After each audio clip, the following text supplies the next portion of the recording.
Gangrene रोज, ये जो कहानी है अभी कॉलेज लेक्चरर में भी थी और उसमें भी है, नेट में भी है, पढ़ते हैं। डलहौजी की है, मई 1934 आगे। दोपहर में उस सूने आंगन में पैर रखते हुए मुझे ऐसा जान पड़ा मानो उस पर किसी सांप की छाया मंडरा रही हो। उसके वातावरण में कुछ ऐसे एकत्य अस्पृश्य कुछ, किंतु फिर भी बोझिल और प्राकंपे और घना सा फैल रहा था। मेरी आहट सुनते ही मालती बाहर निकली। मुझे देखकर पहचान कर उसकी मुरझाई हुई मुद्रा तनिक से मीठे विस्मय में जाग सी और फिर पूर्ववत हो गई। उसने कहा, आ जाओ, और बिना उत्तर की प्रतीक्षा किए भीतर की ओर चली। मैं अभी उसके पीछे हो लिया। भीतर पहुंचकर मैंने पूछा, वे यहाँ नहीं है? अभी नहीं, अभी आए नहीं, दफ्तर में हैं, थोड़ी देर में आ जाएंगे, और 1:30-2 बजे आया करते हैं। कब के गए हुए हैं? सवेरे उठते ही चले जाते हैं। मैं हूँ कर पूछने को हुआ, और तुम इतनी देर तक क्या करती हो? पर फिर सोचा, आते ही एकाएक प्रश्न ठीक नहीं। मैं कमरे के चारों ओर देखने लगा। मालती एक पंखा उठा लाई और मुझे हवा करने लगी। मैंने आपत्ति करते हुए कहा, नहीं, मुझे नहीं चाहिए। पर वह नहीं मानी। बोली, वाह, चाहिए कैसे नहीं? इतनी धूप में तो आए हो यहाँ तो। मैंने कहा, अच्छा, लाओ, मुझे दे दो। वह शायद ना करने वाली थी, पर तभी दूसरे कमरे में शिशु के रोने की आवाज़ सुनकर उसने चुपचाप पंखा मुझे दे दिया और घुटनों के बल घुटने पर हाथ टेक कर एक थकी हुई करके उठी और भीतर चली गई। मैं उसके जाते हुए दुबले शरीर को देखकर सोचता रहा, यह क्या है? यह कैसी छाया सी इस घर पर छाई हुई है? मालती मेरी दूर के रिश्ते की बहन है, किंतु उसे सखी कहना ही उचित है, क्योंकि हमारा परस्पर संबंध सख्य का ही रहा। हम बचपन में इकट्ठे खेले, इकट्ठे लड़े पिटे, और हमारी पढ़ाई बहुत सी इकट्ठे ही हुई थी, और हमारे व्यवहार में सदा सख्य की स्वेच्छा और स्वच्छंदता रही। वह कभी भ्रातृत्व के या बड़े छोटे के बंधनों में नहीं गिरा। आज कोई 4 वर्ष बाद उसे देखने आया। जब मैंने इससे पूर्व देखा, तब वह लड़की ही थी। अब वह विवाहिता और एक बच्चे की माँ भी है। इससे कोई परिवर्तन उसमें आया होगा, और यदि आया होगा तो क्या, यह मैंने अभी तक सोचा नहीं था, किंतु अब उसकी पीठ की ओर देखता हुआ मैं सोच रहा था, यह कैसी छाया है इस घर पर छाई हुई, और विशेषतया मालती पर। मालती ही बच्चे को लेकर लौट आई और फिर मुझसे कुछ दूर नीचे बिछी हुई दरी पर बैठ गई। मैंने अपनी कुर्सी घुमाकर उसकी ओर कुछ उन्मुख होकर पूछा, इसका नाम क्या है? मालती ने बच्चे की ओर देखते हुए उत्तर दिया, नाम तो कोई निश्चित नहीं किया है, वैसे टीटी कहते हैं। मैंने उसे बुलाया, टीटी, टीटी, आजा। पर वह अपनी बड़ी बड़ी आंखों से मेरी ओर देखता हुआ अपनी माँ से चिपट गया और रुआंसा सा होकर कहने लगा, मालती ने फिर उसकी ओर एक नज़र देखा और फिर बाहर आंगन की ओर देखने लगी। काफ़ी देर मौन रहा। थोड़ी देर तक तो वह मौन आकस्मिक ही था, जिसमें मैं प्रतीक्षा में था कि मालती कुछ पूछे, किंतु उसके बाद एकाएक मुझे ध्यान हुआ कि मालती ने कोई बात ही नहीं की। यह भी नहीं पूछा कि मैं कैसा हूँ, कैसे आया हूँ, चुप बैठी है। क्या विवाह के 2 वर्ष में ही वह बीते दिन भूल गई? अब मुझे कुछ दूर इस विशेष अंतर पर रखना चाहती है, क्योंकि वह निर्बाध स्वतंत्रता अब तो नहीं हो सकती, पर फिर भी ऐसा मौन जैसा अजनबी से भी नहीं होना चाहिए। मैंने कुछ खिन्न सा होकर दूसरी ओर देखते हुए कहा, जान पड़ता है तुम्हें मेरे आने पर विशेष प्रसन्नता नहीं हुई। उसने यकायक चौंक कर कहा, यह हूँ प्रश्न सूचक था, किंतु इसलिए नहीं कि मालती ने मेरे बात सुनी नहीं थी, केवल विस्मय के कारण। इसलिए मैंने अपनी बात दोहराई नहीं, चुप बैठ रहा। मालती कुछ बोली ही नहीं। तब थोड़ी देर बाद मैंने उसकी ओर देखा। वह एकटक मेरी ओर देख रही थी, किंतु मेरे उधर उन्मुख होते ही उसने आंखें नीची कर ली।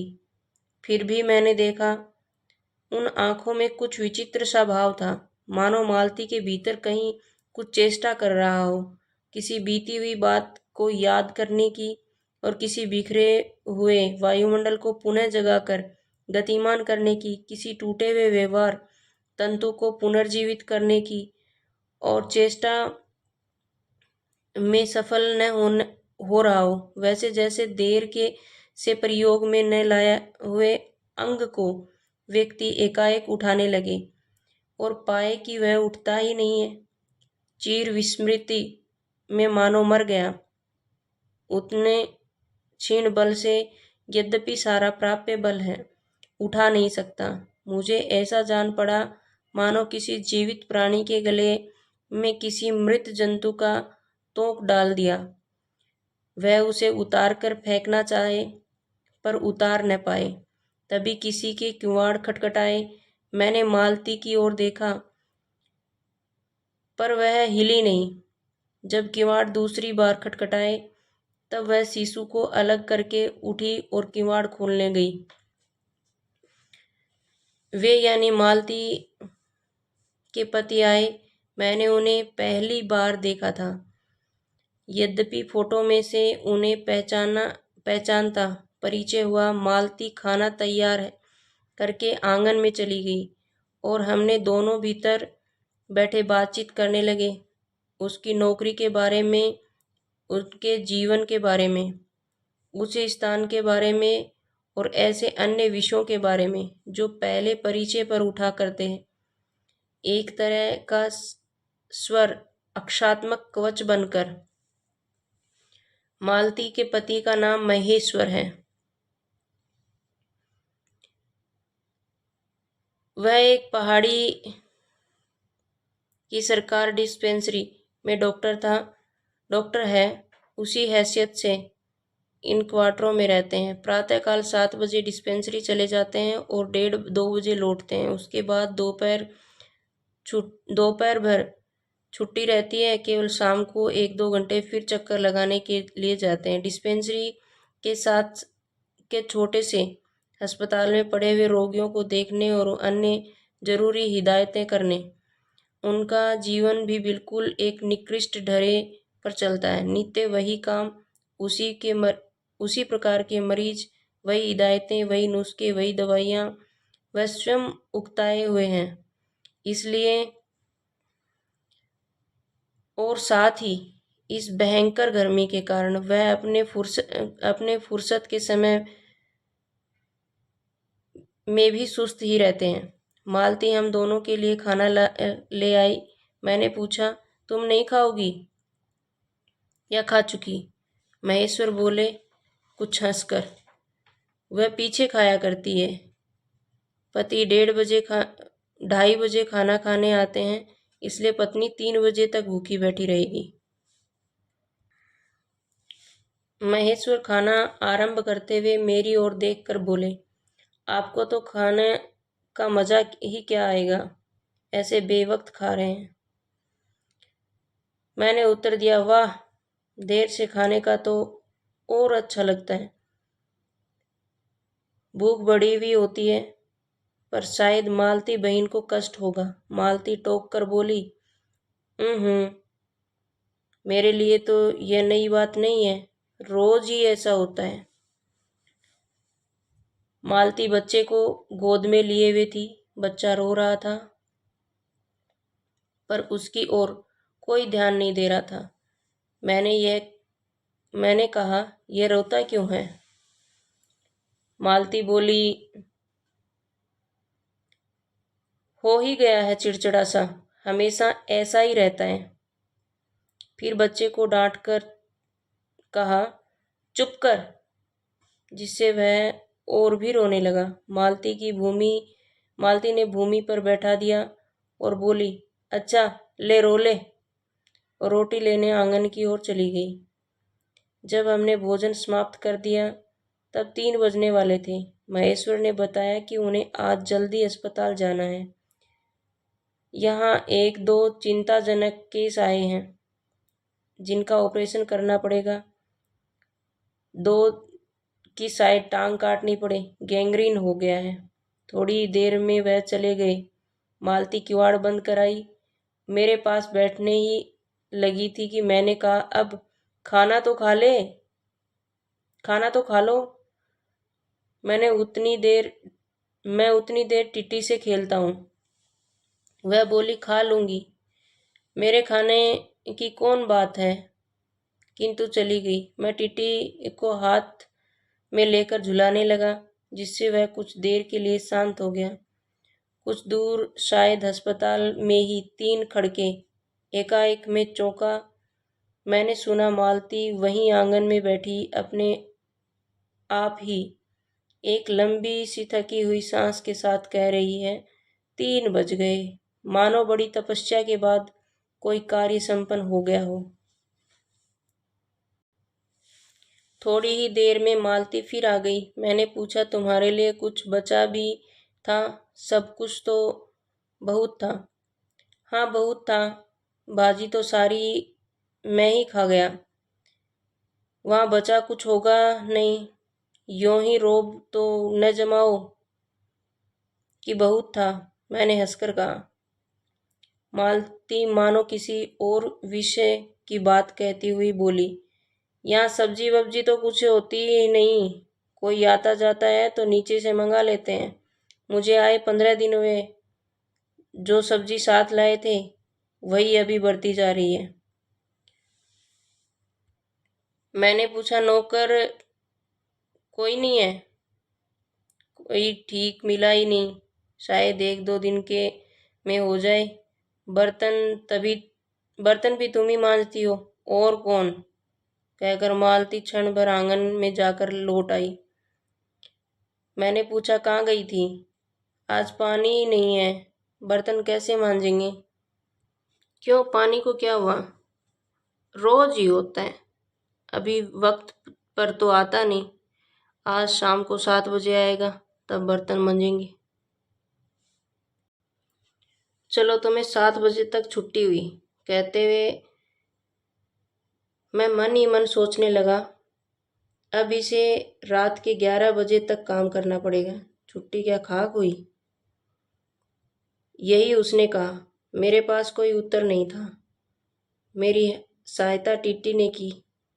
एकाएक फिर से रोने लगा और मालती के पास जाने की चेष्टा करने लगा। मैंने उसे दे दिया। थोड़ी देर फिर मौन रहा। जब जेब में से अपनी नोटबुक निकाली और पिछले दिनों के कुछ लिखे हुए नोट देखने लगा, तब मालती को याद आया कि उसने मेरे आने का कारण तो पूछा ही नहीं, और वह बोली, यहाँ आए कैसे? मैंने कहा, ये तो, अच्छा, अब याद आया, तुमसे मिलने आया था। और क्या करने? तो 2-1 दिन रहोगे न? नहीं, कल चला जाऊंगा, जरूरी जाना है। मालती कुछ नहीं बोली, कुछ खिन्न सी हो गई। और फिर मैं नोटबुक की तरफ देखने लगा। थोड़ी देर बाद मुझे ध्यान हुआ, मैं आया तो हूँ मालती से मिलने, किंतु यहाँ वह बात करने को बैठी और मैं पढ़ रहा हूँ, पर बात भी क्या की जाए। मुझे ऐसा लगा रहा था कि इस घर पर जो छाया गिरी हुई है वह अज्ञात रहकर भी मानो मुझे भी वश में कर रही है। मैं भी वैसा ही नीरस निर्जीव सा हो रहा हूँ, जैसे यह घर, जैसे मालती। मैंने पूछा, तुम कुछ पढ़ती लिखती नहीं? मैं चारों ओर देखने लगा कि कहीं किताबें दिख पड़े। यहाँ आकर मालती थोड़ा सा हंस दी। वह हंसी कह रही थी, यहाँ पढ़ने को है क्या? मैंने कहा, अच्छा, मैं वापस जाकर जरूर कुछ पुस्तकें भेजूंगा। और वार्तालाप फिर समाप्त हो गया। थोड़ी देर बाद मालती ने फिर पूछा, आए कैसे हो? लारी में। पैदल। इतनी दूर? बड़ी हिम्मत की। आखिर तुमसे मिलने आया हूँ। ऐसे ही आए हो? नहीं, कुली पीछे आ रहा है सामान लेकर। मैंने सोचा बिस्तरा ले ही चलूं। अच्छा किया। यहाँ तो बस कहकर मालती चुप रह गई। फिर बोली, तुम थके होंगे, लेट जाओ। नहीं, बिल्कुल नहीं थका। रहने भी दो, थके नहीं। भला थके हैं। और तुम क्या करोगी?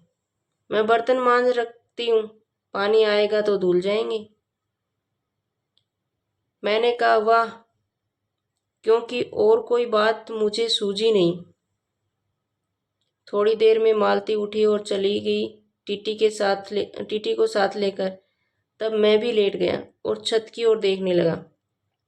मेरे विचारों के साथ आंगन से आती हुई बर्तनों के घिसने की खन खन ध्वनि मिलकर एक विचित्र स्वर उत्पन्न करने लगी, जिसके कारण मेरे अंग धीरे धीरे ढीले पड़ने लगे। मैं ऊँघने लगा। एकाएक वह एक स्वर टूट गया, मौन हो गया। इससे मेरी तंद्रा भी टूटी। मैं उस मौन में सुनने लगा। 4 खड़क रहे थे और इसी का पतला घंटा सुनकर मालती रुक गई थी। वही 3 बजने वाली बात मैंने फिर देखी। अब की बार उग्र रूप में मैंने सुना, मालती एक बिल्कुल अनैच्छिक, अनुभूतिहीन, नीरस यंत्रवत, वह भी थके हुए यंत्र के स्वर में कह रही है, 4 बज गए। मानो इस अनैच्छिक समय को गिनने में ही उसका मशीन तुल्य जीवन बीतता हो। वैसे ही जैसे मोटर का स्पीडोमीटर यंत्रवत फासला नापता है, और यहाँ यंत्रवत विश्रांत स्वर में कहता है, किससे कि मैंने अपने अमित शून्य पथ का इतना अंश तय कर लिया। न जाने कब कैसे मुझे नींद आ गई। कभी 6 कभी के बज चुके थे जब किसी के आने की आहट से मेरी नींद खुली और मैंने देखा कि महेश्वर लौट आए और उनके साथ ही बिस्तर लिए हुए मेरी कुली। कुछ मुंह धोने को, पानी मांगने को ही था। मुझे याद आया, पानी नहीं होगा। मैंने हाथों से मुंह पोंछते हुए महेश्वर से पूछा, आपने बड़ी देर की। उन्होंने किंचित ग्लानि भरे स्वर में कहा, हाँ, आज गैंग्रीन का ऑपरेशन करना ही पड़ा। एक कराया हूँ, दूसरे को एम्बुलेंस में बड़े अस्पताल में भिजवा दिया है। मैंने पूछा, गैंग्रीन कैसे हो गया? एक कांटा चुभा था, उसी से हो गया। बड़े लापरवाह लोग होते हैं यहाँ की। मैंने पूछा, यहाँ आपको केस अच्छे मिल जाते हैं? आय के लिहाज से नहीं, डॉक्टरी के अभ्यास के लिए। बोले, हाँ, मिल ही जाते हैं, यही गैंग्रीन। हर दूसरे चौथे दिन एक केस आ जाता है। नीचे बड़े अस्पतालों में भी। मालती आंगन से ही सुन रही थी। अब आ गई। बोली, हाँ, केस बनाते देर क्या लगती है। कांटा चुभा था, इस पर टांग काटने पड़े। यह भी कोई डॉक्टरी है। हर दूसरे दिन किसी की टांग, किसी की बांह काट आते हैं। इसी का नाम अच्छा अभ्यास है। महेश्वर हंसे, बोले, न काटे तो उसकी जान गंवाई। हाँ, पहले तो दुनिया में कांटे ही नहीं होते होंगे। आज तक तो सुना नहीं था कि कांटों के चुभने से मर जाते हैं। महेश्वर ने उत्तर नहीं दिया, मुस्कुरा दिए। मालती मेरी ओर देखकर बोली, ऐसे ही होते हैं डॉक्टर, सरकारी अस्पताल है ना, क्या परवाह है। मैं तो रोज ही ऐसी बातें सुनती हूँ। अब कोई मर मुर जाए तो ख्याल ही नहीं होता। पहले तो रात रात भर नींद नहीं आया करती थी। तभी आंगन में खुले हुए नल ने कहा, टिप टिप टिप टिप टिप टिप। मालती ने कहा, पानी, और उठकर चली गई। खनखनाहट से हमने जाना, बर्तन धोए जाने लगे हैं। टिट्टी महेश्वर की टांगों के सहारे खड़ा मेरी ओर देख रहा था। अब एकाएक उन्हें छोड़कर मालती की ओर खिसकता हुआ चला। महेश्वर ने कहा, उधर मत जा, और उसे गोद में उठा लिया। वह मचलने की ओर चिल्ला चिल्ला कर रोने लगा। महेश्वर बोले, अब रो रो कर सो जाएगा, तभी घर में चैन होगी। मैंने पूछा, आप लोग भीतर ही सोते हैं, गर्मी तो बहुत होती है। होने को तो मच्छर भी बहुत होते हैं, पर यह लोहे के पलंग उठाकर बाहर कौन ले जाए। अब के नीचे जाएंगे तो चारपाइयाँ ही लेकर आएंगे। फिर कुछ रुक कर बोले, आज तो बाहर ही सोएंगे, आपके आने का इतना लाभ ही होगा। टिट्टी अभी तक रोता ही जा रहा था। महेश्वर ने उसे एक पलंग पर बिठा दिया और पलंग बाहर खींचने लगे। मैंने कहा, मैं मदद करता हूँ। दूसरी ओर से पलंग उठाकर निकलवा दिए।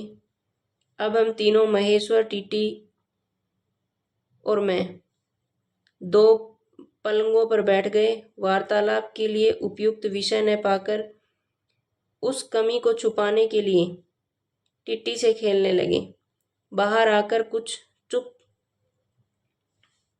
हो गया था, किंतु बीच बीच में जैसे यकायक कोई भूला हुआ कर्तव्य याद करके रो उठता और फिर एकदम चुप हो जाता था। और कभी कभी हम हंस पड़ते थे या महेश्वर उसके बारे में कुछ बात कह देते थे। मालती बर्तन धो चुकी थी। जब वह उसने लेकर आंगन की एक और रसोई में छप्पर की ओर चली, तब महेश्वर ने कहा, थोड़े से आम लाया हूँ, वह भी धो लाना। कहाँ हैं? अंगीठी पर रखे हैं, कागज में लपेटे हुए। मालती ने भीतर जाकर आम उठाए और अपने आंचल में डाल लिए। जिस कागज में वे लिपटे हुए थे वह किसी पुराने अखबार का टुकड़ा था। मालती चलती चलती संध्या के उस क्षण प्रकाश में उसी को पढ़ती जा रही थी। वह नल के पास जाकर खड़ी उसे पढ़ती रही। जब दोनों ओर पढ़ चुकी तब एक लंबी सांस लेकर उसे फेंककर आम धोने लगी। मुझे यकायक याद आया कि बहुत दिनों की बात थी जब हम अभी स्कूल में भर्ती हुए ही थे, जब हमारा सबसे बड़ा सुख, सबसे बड़ी विजय थी हाजिरी को चूकने के बाद चोरी से क्लास से निकल भागना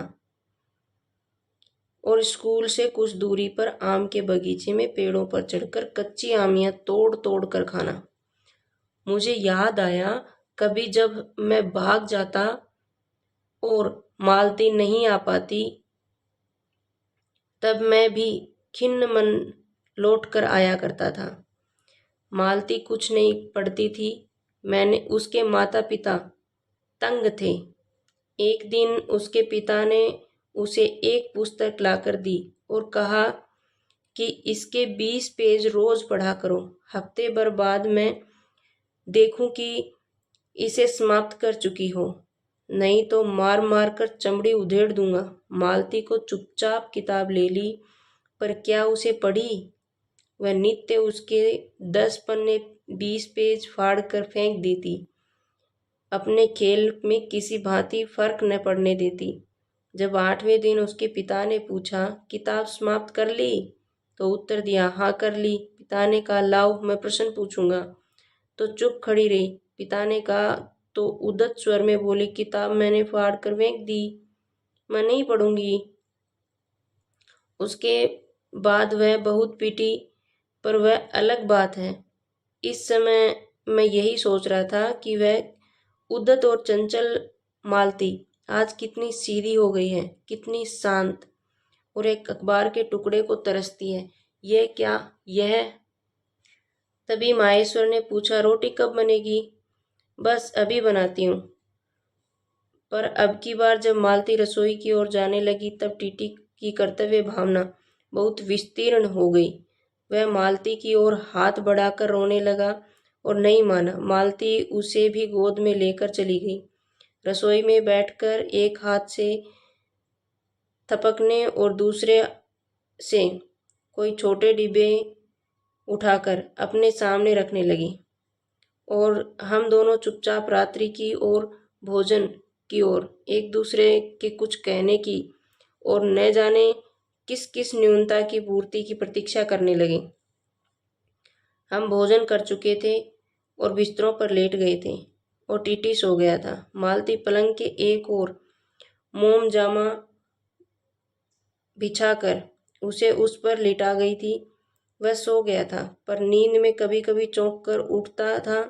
एक बार तो उठकर बैठ भी गया था, परंतु तुरंत ही लेट गया। मैंने महेश्वर से पूछा, आप तो थके होंगे, सो जाइए।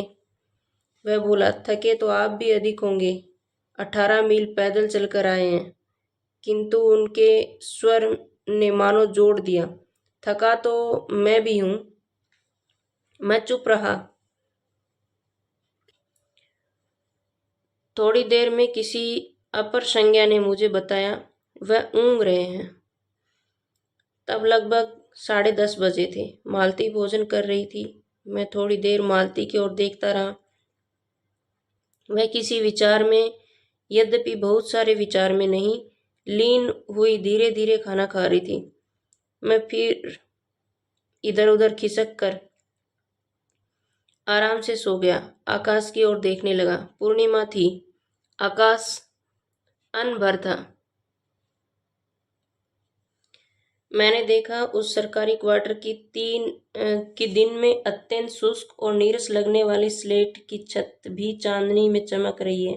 अत्यंत शीतलता और स्निग्धता से छलक रही है, मानो चंद्रिका उन पर से बहाती हुई आ रही है और झर रही है। मैंने देखा पवन के चीड़ के वृक्ष गर्मी से सूख कर मटमेले हुए चीड़ के वृक्ष धीरे धीरे गा रहे हों कोई राग जो कोमल है किंतु करुण नहीं, अशांतिमय है किंतु उद्वेगमय नहीं। मैंने देखा प्रकाश के धुंधले नीले आकाश के तट पर जो चमगादड़ नीरव उड़ान के चक्कर काट रहे हैं, वे भी सुंदर दिखते हैं। मैंने देखा दिन भर की तपन, अशांति, थकान, दाह पहाड़ों में से भाप से उठकर वातावरण में खोए जा रहे हैं, जिसे ग्रहण करने के लिए पर्वत शिशु ने अपनी चीड़ वृक्ष रूपी भुजाएं आकाश की ओर बढ़ा रखी हैं। पर यह सब मैंने ही देखा, अकेले मैंने। महेश्वर ऊँघते रहे और मालती उस समय भोजन से निवृत्त होकर दही जमाने के लिए मिट्टी का बर्तन गर्मी पानी से धो रही थी और कह रही थी, अभी छुट्टी हुई जाती है। और मेरे कहने पर ही 11 बजने वाले हैं। धीरे से सिर हिलाकर जता रही थी कि रोज ही इतने बज जाते हैं। मालती ने यह वह सब कुछ नहीं देखा। मालती का जीवन अपनी रोज की नियत गति से बहा जा रहा था और चंद्रिका के लिए एक संसार के लिए रुकने को तैयार नहीं था।